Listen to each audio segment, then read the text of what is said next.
Welcome to Leadership Tips. I'm Susan Stam, the author of 42 Rules of Employee Engagement, and today I'd like to talk about rule number 6, be a low-tech communicator.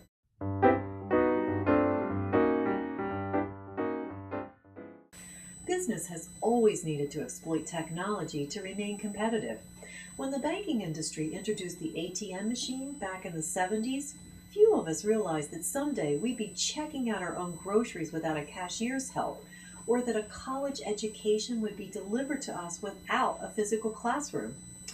Even with the advantages that technology brings, as customers, it often seems the good old days was when there was a poorly trained human being we could at least complain about when things went wrong. Today, launching a customer complaint often involves having a conversation with a phone bot, adding even greater levels of frustrations for customers who just want a human to help them through. But external customers aren't the only ones who feel left out in the dark when they can't get assistance. Let's face it, those of us who are managers are often selected because we learn so quickly, and it seems that many of us have learned to avoid human interaction, and often at the times that it is needed the most. Consider Radio Shack's firing of 400 employees through email.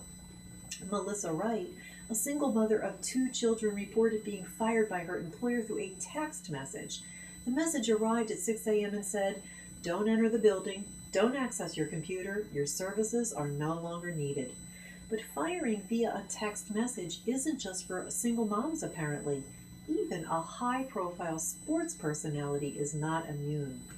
The Chicago Sun-Times reported that White Sox bench coach and former Seattle Mariner Joey Cora was fired via a text message that said, "Don't bother coming to work, you're fired." Today's leadership tip should be obvious, but in my work as a consultant coach, I have learned that employees are hungry for support, input, feedback, and communication from you, their manager. Here's my call to action. If you need support with difficult conversations, check out the interview with Maren and Jamie Shokier, the authors of Authentic Conversation, as they discuss how to navigate challenging conversations. Listen to their interview on bookendsbookclub.net. Work on increasing your face time with your team. Invest in these relationships. Forget the email you're about to send. Walk over and talk about it. Find regular meeting times to check progress, discover questions, and things that may have been miscommunicated. If your team is a virtual team, leverage the free video conferencing tools that allow for face-to-face conversations and begin tuning into your team's needs more regularly. Just because the team is dispersed, this is no reason not to meet regularly. Make the meeting time fair to all. The time zones, you tap into the time zones of your team by alternating meeting times. Learn the best collaboration tools and how to leverage these in the most appropriate way. To do this, check out the Bookends interview with authors David Coleman and Stuart Levin as they discuss their book, Collaboration 2.0. You'll find this interview on bookendsbookclub.net.